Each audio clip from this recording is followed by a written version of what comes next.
Today I have a special guest here. She's my friend, Tai Goodwin, and we are diving into why quizzes make such great lead magnets. Let's get started. Welcome to the Grow Your Business for Good show. This is a place where coaches and consultants gather so you can learn how to lead a world-class business that does not tax your time, your energy, or your financial resources. We are your hosts, Shannon Hernandez and Amy Hager of the Joyful Business Revolution. And our number one goal is to bring you clarity and insight on how to grow your business for good. Tai Goodwin is an award-winning instructional designer, author, speaker, and marketing strategist. She's the CEO of that marketing team. And one of my favorite things is she is a former teacher turned entrepreneur, just like myself, and she has over 20 years of experience marketing online.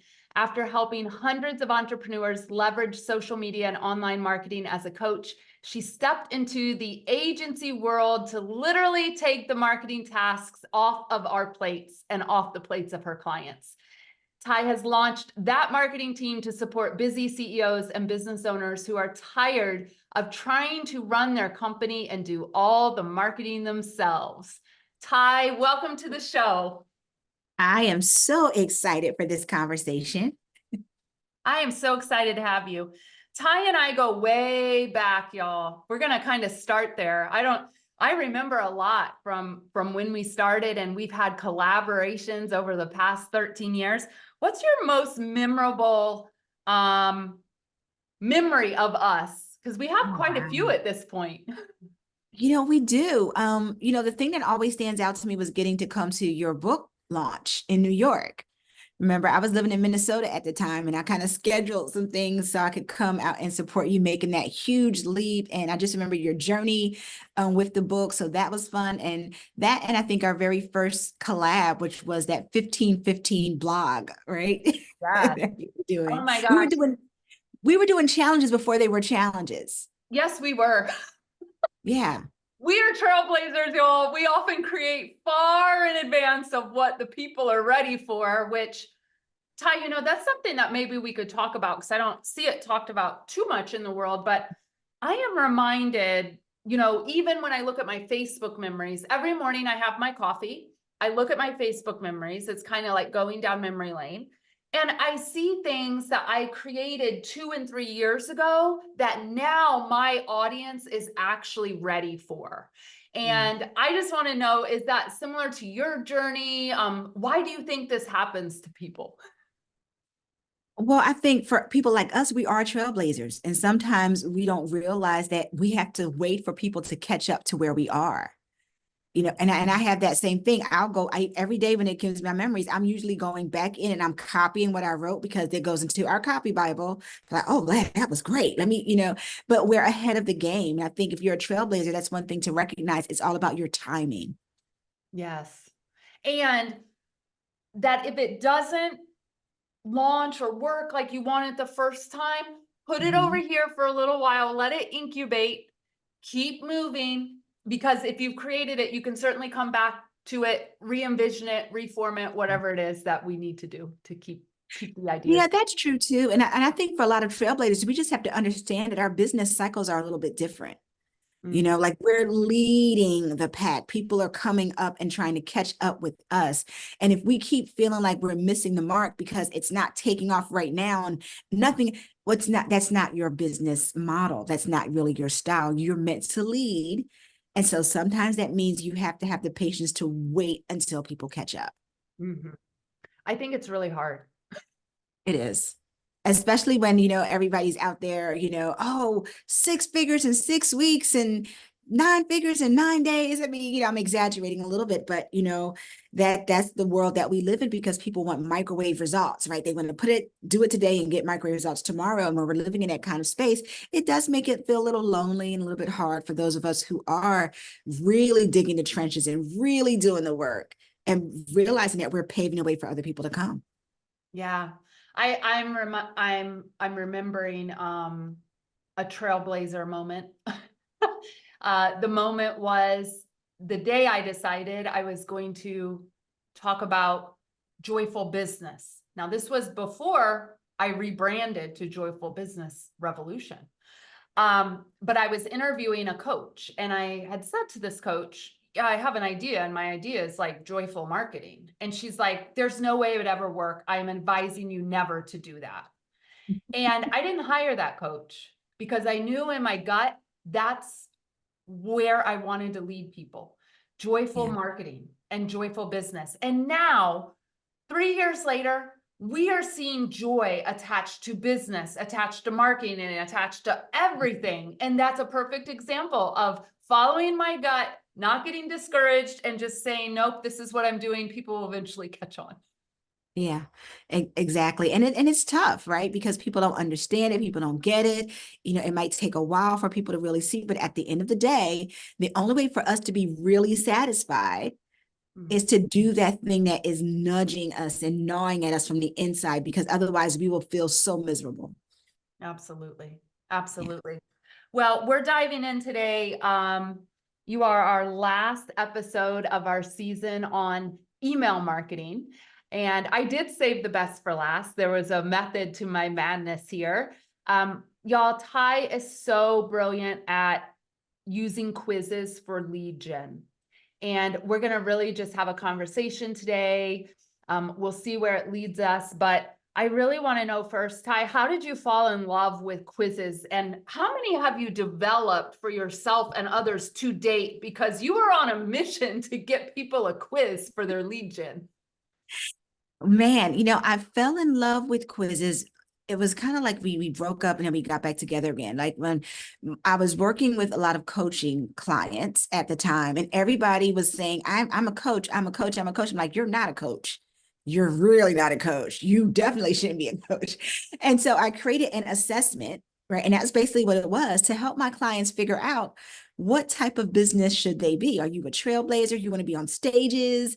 Are you the person that is behind the scenes and you're the hands-on person? Like, what are you, and how should you begin to build your business? And the results that I got back from my clients, that's the first thing that made me fall in love with, because people are like, oh my gosh, this is so right on. I am not this person. Right. Or I would have people that were in the background trying to build websites for people, and what they really wanted to do was be on stages and selling books and talking to people. And the liberation, and I'm laughing at that because liberation is where my journey is going now, but the liberation that gave people to step into what was right for them was everything. But I had to put it on the shelf for a minute because I was trying to figure some things out in my own business. I went back into a day job, but when I came back out of that day job, I needed to build an audience. Right. I hadn't talked to people in about 2.5 years. I did keep my old email list of about 2,500 people. Yeah. And I sent them one email. Hey, I'm coming back to business. Take my quiz. Within 10 days, I had 500 people back on my email list. Mm-hmm. Now, you and I both know that there are people that have been in business for 6 years and don't have 6 people, right, on their email list. And they're right? making it so hard and difficult. Like, this is not difficult. Yeah. Not difficult. It doesn't have to be. It Yeah, it doesn't does. But that was my first kind of like, oh, let me get back together with quizzes. And we automated it at that point. And then I started using Facebook ads. So this was like the game changer, because I used one Facebook ad and I used one quiz, and we were able to generate 9,000 leads in 4 months. And I didn't spend thousands and thousands of dollars. We spent about $600 a month on those Facebook ads, and we generated 9,000 leads. And I started hitting $10,000 months and $20,000 months. And I share that number because I want people to understand it wasn't just about getting numbers on my list. I was able to turn those into clients. And so that was my second coming. I'm like, oh, we're definitely getting married now. If we were dating before with quizzes, we are definitely getting married to them now. And then I started doing it for my clients, and they were getting the same kind of results. Yeah, I love this. And, Tai, I didn't remember this until right now when I'm hearing you talk, but you were one of the very first beta testers of the content personality quiz. Do you remember? Oh, yeah. Yes, I do. Oh my gosh. So, y'all, I developed this tool. you know, the content personality quiz, which is what the whole brand is built around, understanding your content personality. And back in the day, before we had really automation tools or quiz software, people would have to print it on a PDF and mark it off and then to tally up their score. And it Yeah. worked just fine in that iteration too, right? But Tai, I love that you were one of the first ones and you gave me such great feedback about like messaging, little things to change in the messaging. But that quiz, I mean, it's really kind of remarkable. It's going on its 9th year and it's still doing its job. Yeah. And that's the thing about it. You know, if you've asked the right questions, you build the quiz the right way. And I want to be clear, I'm not talking about going to somebody on Fiverr and getting them to build you a Jack Lake quiz that like it really doesn't add any value to you and it doesn't add any value to your audience, which is a big thing that I'm against. But when you've got the right questions and you're really delivering value to people, it's a game changer because you don't find that kind of insight, right? That's personalized and customized just from anybody can download this PDF. No, it's customized and personalized, and that's what makes it really valuable to your audience. Yeah, I love that. So let's talk about that for a moment because that may confuse people. How do we make the information that comes after they get a result, like you're a trailblazer or you're a video content personality, how do we make that sequence that comes later super rich and valuable for them? Well, this goes back into really knowing who your audience is. You know, the biggest mistake that people make when they're trying to build their audience, which we call our community of buyers, right, is that they treat everybody the same. You know, and I will say this all day long. I've worked with health coaches before. And I remember this one particular coach, he says, I want to help women lose weight. Like, well, that's every woman for most days of their life. So you have to be more specific. I said, the way you market and message to a woman who's over 50, getting ready to be an empty nester, trying to take her life back is very different than a woman who is just had a baby and is trying to get her pre-baby body weight back. You cannot market and message to them the same way, but that's what a lot of people do. And so if you know who your audience is and you're dialed in, when you're writing your follow-up messaging, it's going to be really, really tight because you know who you're talking to. So it goes back to that very first foundational element of who are you talking to, knowing them beyond their psychographics and their demographics, but really having an understanding of what makes them tick, what makes them buy, what makes them not buy, right? And what's going to make them totally obsessed with you. Yeah. Oh my gosh. And this is the work we do day in and day out, right? With the messaging. And I know you're in the trenches of messaging too. Tai and I are on a mission to change the world with kind, clear messaging. We don't care if it's long. We don't care if it's detailed. In fact, that's even better, y'all. It's even better. Yeah. You know, I think it's so funny that for years people said people don't like to read. Well, how is content king if people don't like to read?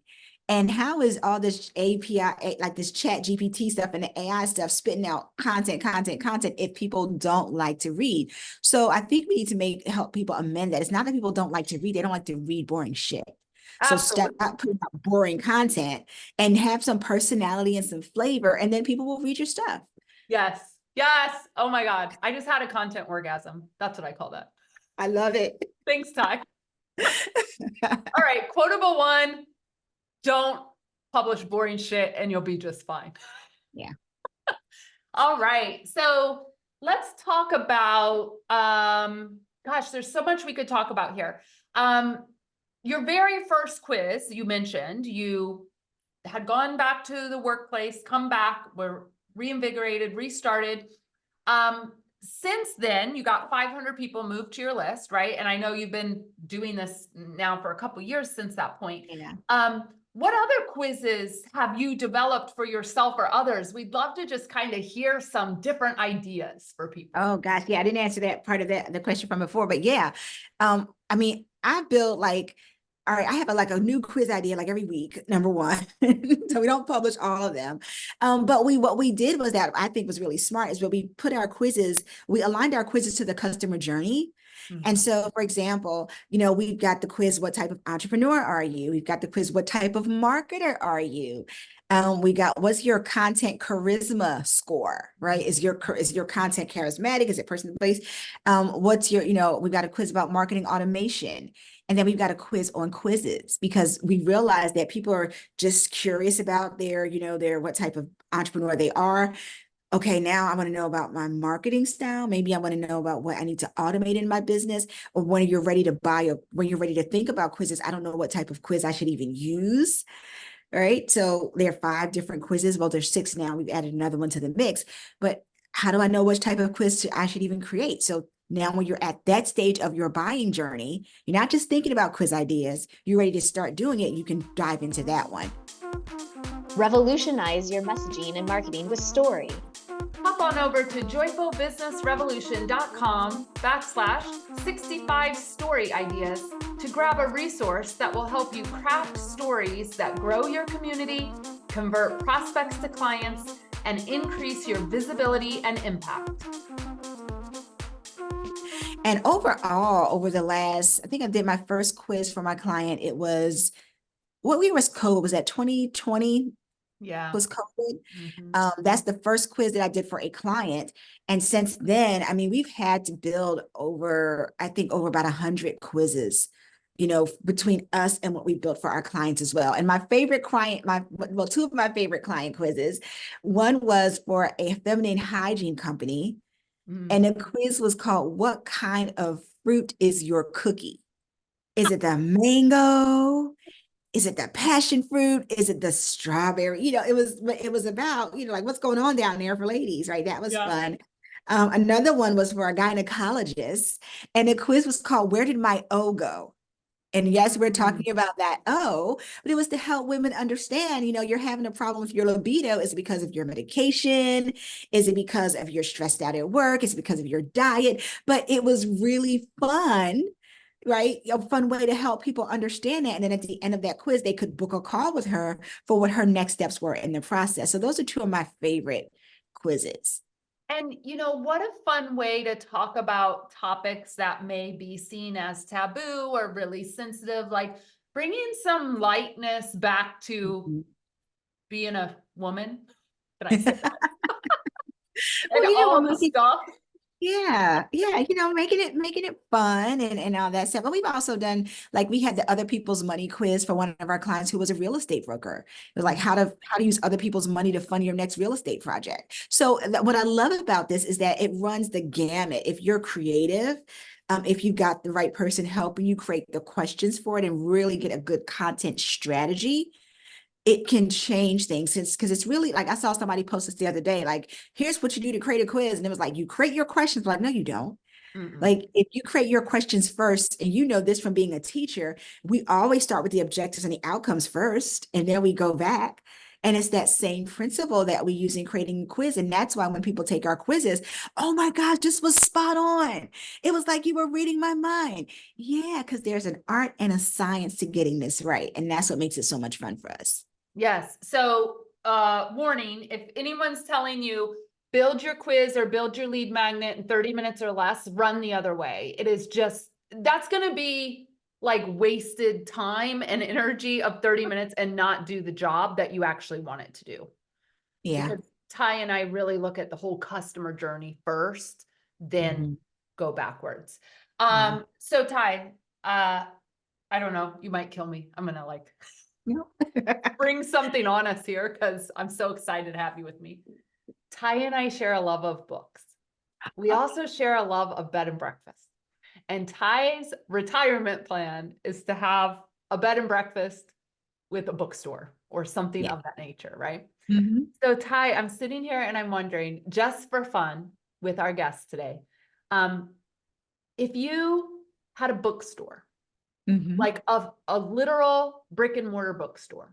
Yeah. What kind, off the top of your head, what are some quiz ideas you would have to help the readers walking into the bookstore? Oh my goodness. So this is going to unveil something I haven't shared with a lot of folks yet, but we're actually in the process of working on a subscription box. that's Mm, kind of connected to this. And so it would kind of be like, we could do it a couple ways. One of the things that we would do is, what book would soothe you? Because mm, it's about creating like a biblio sanctuary, I don't know if you know this. I'm such a book person, but there's this whole training of people who prescribe books for people to read. mhm. And I love that. And so it's like, what book will heal you? What book will soothe you? Like those kind of things. And I want you to come in, I would have you take that and then come into the space, because there's all the books there would be around healing and spirituality. Right. So it would bring you into that. Like and my other thing I would do is, it has to be about words, right? What's your power word? Like helping people find their word, like those kinds of things are things that I'm just dying to create for that audience. Yeah, I love that. I just had a flashback to when I taught middle school. My books in my classroom were not organized by last name. They were in buckets based on themes. Like these are about friendship, these are about travel, these have themes of loss, right? And to walk into a bookstore like that, I would be there forever. Yeah. Please, one, do the quiz, and two, invite me to your bookstore. Yes, yes, yes, yes. That thrills me. Like that just totally thrills me. Yeah. So when you think about quizzes, Mhm. will they work for every niche possible? Like, can you make it work no matter what? I think yeah, I think you can make it work for every niche. I mean, and we've done it for so many niches. You've heard me mention some there. My very first quiz that I built for a client was for eyelashes. Mm, Right? What kind of lash is right for you? And I still have the screenshots so when we talk about quizzes, we don't just talk about the questions, but it's an entire funnel. And the emails that we sent out after that quiz, within 2 weeks, those emails generated $23,000 in sales. yeah. And so when I saw that, I'm like, oh yeah, this is definitely something on. But we've done it for lawyers, doctors, um, skincare folks. I have a lot of e-commerce clients. Anywhere where you can give people feedback and insight about themselves, their problems, or how to get something that they want, there's an opportunity for you to do it. And even if you're doing something as simple as a qualifying quiz, which basically helps people either identify as yes or no for you, right? And it's kind Mhm. of on a lower side of things, but there are companies, like we did it for like insurance agencies, right? They don't need to have this in-depth, kind of quiz, but they do need to figure out like qualifying people. I remember one of the guys that we did it for, I said, so what's the thing that qualifies people? He's like, they had to have a job. Right. So Mhm. Yeah. that was one of it. But we also had some other things that were value-based, because he was looking for people. Yes, you have to have a job, but you also have to have these values around wanting to build legacy and wanting to build wealth for your family. And that's who he was looking for. So any niche, I think this can work for. Yeah, I love that. What kind of stats, I'll say unofficial, but you're an expert, so you probably know them. I don't want to spring this on you, but what kind of stats help people understand the power of a quiz versus Yeah. maybe a PDF, a video course, a checklist, right? Because there's like, Yeah. as we know, thousands of ways you can build a lead magnet. Right. Well, yeah, this is my specialty. So yeah, this is a really great question. So your traditional lead magnet, PDF downloads, checklist, and I love a good Canva checklist. So that's that, right? But you're going to see about a 15 to 20% conversion rate. Quizzes on average convert at 40%. And we've seen our quizzes, one of our clients, it was video personality, Tanga Smith.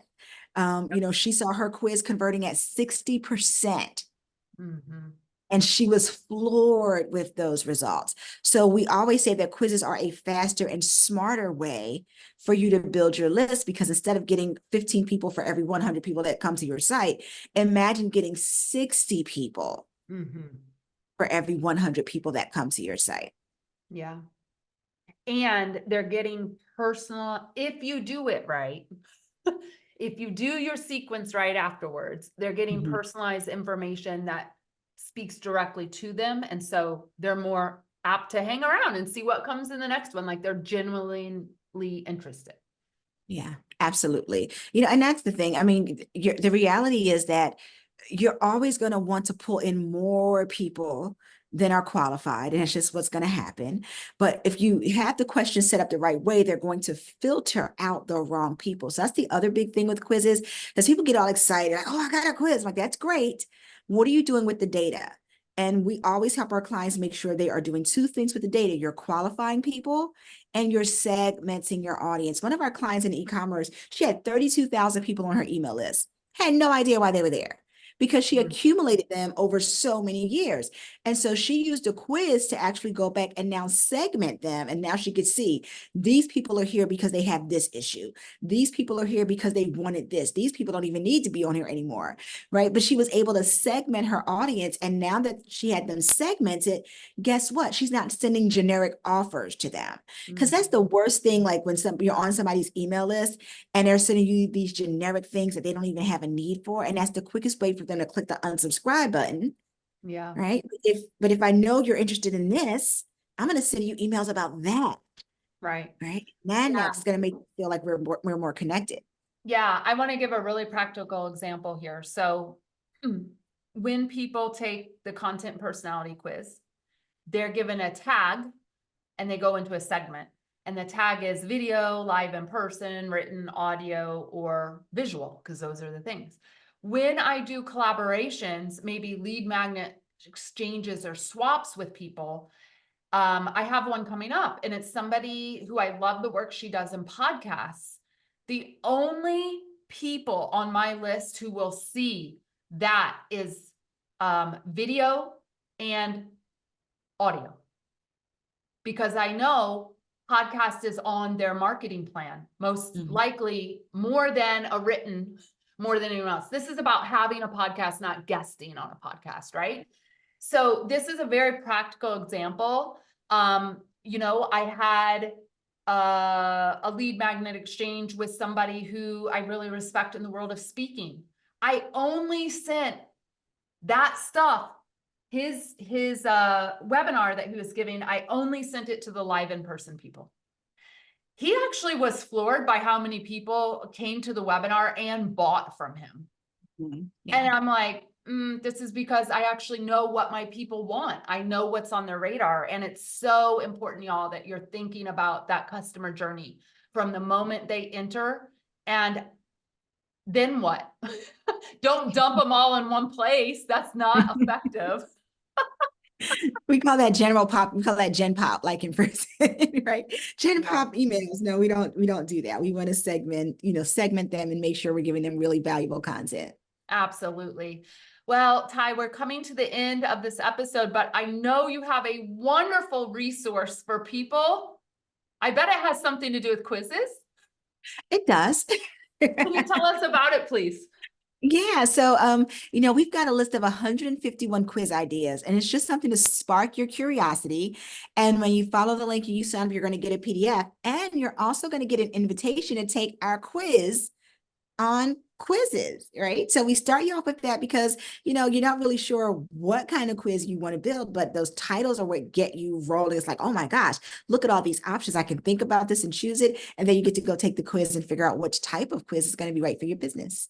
I love that. And where can they pick this up at? You got the link? Yeah, I do. Thank you. I can't remember You're welcome. www.quizandgrowrich.com/quiz ideas. I love it. Thank you, Tai, for being here today. I love every moment I get to hang out with you. Back at you. It's always such a pleasure. And I just love the light that you bring to the work that you're doing. So thank you for showing up and being you. Thank you. Everyone, I can't believe it, but this is a wrap for season 5 of our podcast. And I know you're probably asking, well, what's next? Well, we are hard at work recording content for season 6. In the next season, Amy and I are going to be diving into how to develop all the pieces of your brand messaging strategy and why deeply understanding your messaging strategy will help inform your overall marketing goals. Stay tuned and we will see you then. Adios, everyone. Thank you for listening to the Grow Your Business for Good podcast with your hosts, Shannon Hernandez and Amy Hager. Come on over to the joyful side of business and marketing. Go to www.joyfulbusinessrevolution.com and remember our mantra: if it ain't joyful, we ain't doing that shit. If you haven't done so already, please subscribe to this show, leave a review, and spread the good news with other coaches and consultants. Adios.